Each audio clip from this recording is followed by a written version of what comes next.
How to run a sustainable kitchen. We hear the term sustainable all the time, but how do we and can we actually make our kitchen sustainable? We'll talk about that and much, much more today on Bending the Spoon. But before we do, I want to remind you that if you like recipes, go to BonicelliCookingClub.com and sign up for my email list and check out all of the options for participating in the club. And if you like what you hear today, hop over to Podchaser.com and leave Bending the Spoon a positive review. Also, for the video version of this podcast, subscribe to Bonicelli Cooking Club on YouTube. Now, let's talk about sustainability.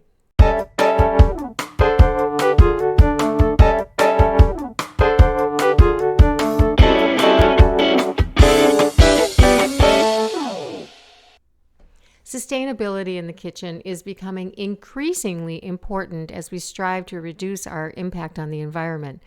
It's a difficult thing to do, but it's not impossible to make a lot of progress towards running a mostly sustainable kitchen. Here are 4 key points to ponder, and we'll cover each of these more deeply later in the podcast. Reduce food waste. One of the most important ways to be sustainable in the kitchen is to reduce food waste. This can be achieved by planning meals in advance, buying only what you need, and storing food properly and using up leftovers creatively. When food is wasted, it not only wastes the resources that went into producing it, but it also contributes to greenhouse gas emissions as it decomposes in landfills. Choose sustainable ingredients. Another way to be sustainable in the kitchen is to choose ingredients that are produced in a sustainable manner. This includes selecting foods that are grown using organic or regenerative agriculture practices, choosing locally sourced ingredients, of course, and selecting plant-based options. Use energy-efficient appliances. Kitchen appliances can be a significant source of energy use in the home. By choosing energy-efficient appliances, you can reduce your energy consumption and save money on your utility bills. This includes selecting appliances with an Energy Star rating, which is designed to use less energy than conventional models. Reduce plastic use. Finally, and this is a big one, reducing plastic use in the kitchen is an important way to be sustainable. You can do this by using reusable containers and bags, avoiding single-use plastics like plastic wrap, and that's pretty difficult, and disposable utensils, and choosing products with minimal packaging. There's some great resources on my Bendable site for all of this, so the link is in the show notes. Now let's dive deeper into the first point. Reducing food waste. Food waste is a major contributor to green gas emissions as the food that is thrown away decomposes and releases methane gas, which is a potent greenhouse gas. According to the Food and Agricultural Organization of the United Nations, around 1/3 of all food produced globally is wasted each year. In the United States, it's 40%. So this not only wastes the resources that went into producing the food, like water and energy and land, but it also contributes to climate change. So now, to reduce food waste in the kitchen, I've got a few strategies for you. First, plan your meals in advance and buy only what you need. This can help reduce impulse buys and ensure that you use up all the food that you purchase. Planning meals is also a really good practice if you're trying to eat more healthfully. If you don't have potato chips, you won't eat them. Second, store food properly to extend its shelf life. This includes keeping fruits and vegetables in the refrigerator, storing grains and nuts in airtight containers, and freezing meats and other perishable items. Finally, use up leftovers creatively, and this is my favorite one. This could mean turning leftover vegetables into a soup or stew, or using leftover rice to make fried rice. Now, for me, I throw almost everything into my morning egg white omelets. And don't forget to compost for your garden. Use those scraps as fertilizer. By reducing food waste in the kitchen, you can not only help reduce your impact on the environment, but also save money on your grocery bill. It's a win-win situation. And now it is time for our featured ingredient. It's time to get rid of these pesky clamshells with our featured ingredient, fresh potted basil. Fresh potted basil is available in most grocery stores, and it is super easy to grow. You can just snip off what you need, and the plant just keeps growing. I use basil almost every day, so I love having it on hand. Our featured ingredient is fresh potted basil.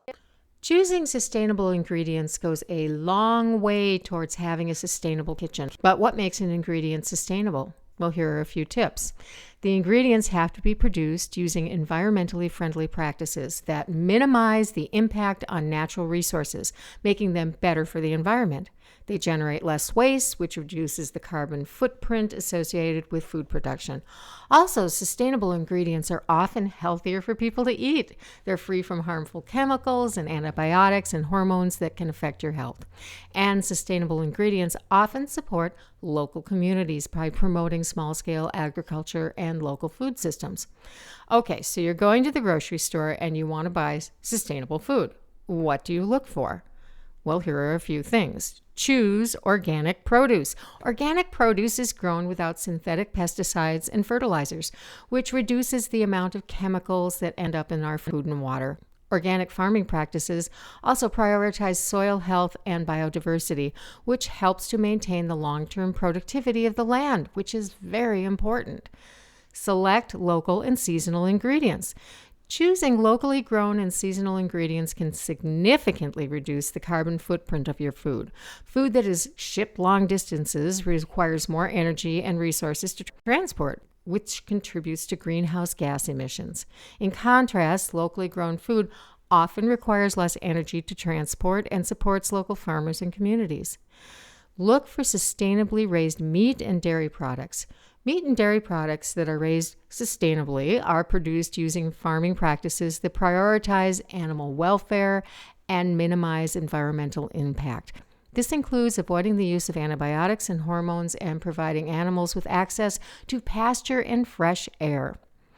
Opt for plant-based proteins. Plant-based proteins like lentils, beans, tofu, sustainable alternative to meat and dairy products. Plant-based proteins require less land, water, and energy to produce than animal-based protein, which reduces their environmental impact. To recap, you're looking for organic produce, local and seasonal ingredients, sustainably raised meat and dairy products, and plant-based proteins to help you towards your goal of running a sustainable kitchen. So now here is our tip of the week.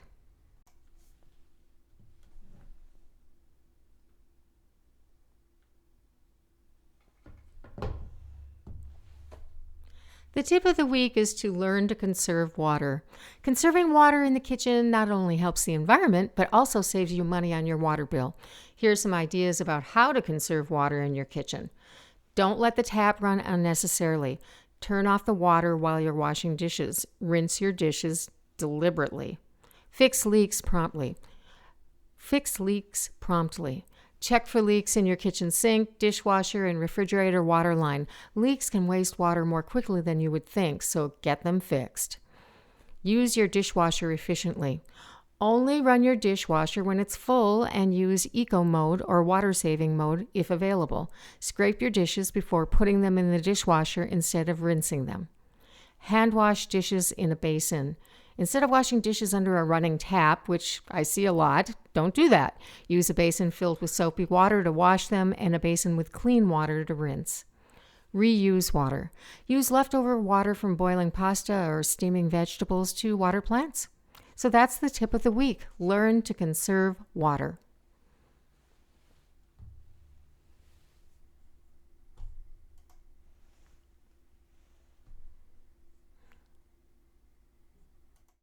You are listening to Bending the Spoon, the podcast dedicated to making you a better cook.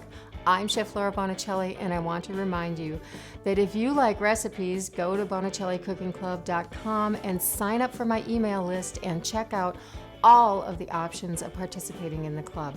And if you like what you hear today, hop over to Podchaser.com and leave Bending the Spoon a positive review. Also, for the video version of this podcast, subscribe to Bonicelli Cooking Club on YouTube. Now, back to our episode. Another important contribution to a sustainable kitchen is to use sustainable products. For example, you can use reusable cloth towels or napkins instead of disposable paper towels and napkins. There are companies that make beautiful kitchen towels and napkins from recycled materials. Check the show notes for those resources. You can also switch to reusable food storage containers instead of single-use plastic bags or containers.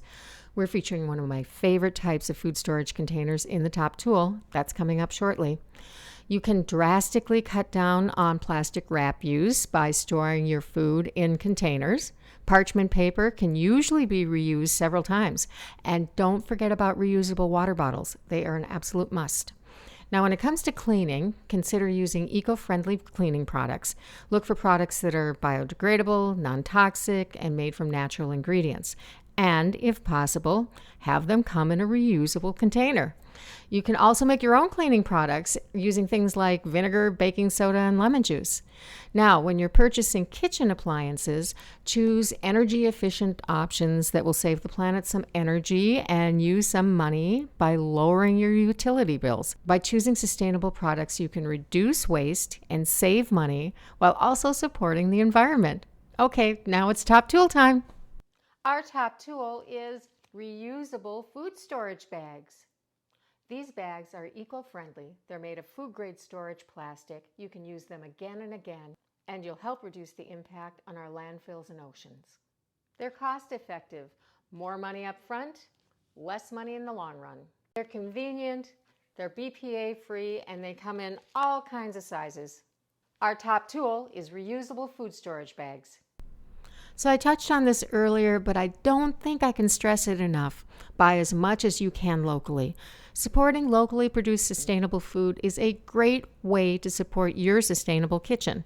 There are so many benefits beyond lower environmental impact and supporting your neighbors, but you do want to support your food-producing neighbors so they can keep producing.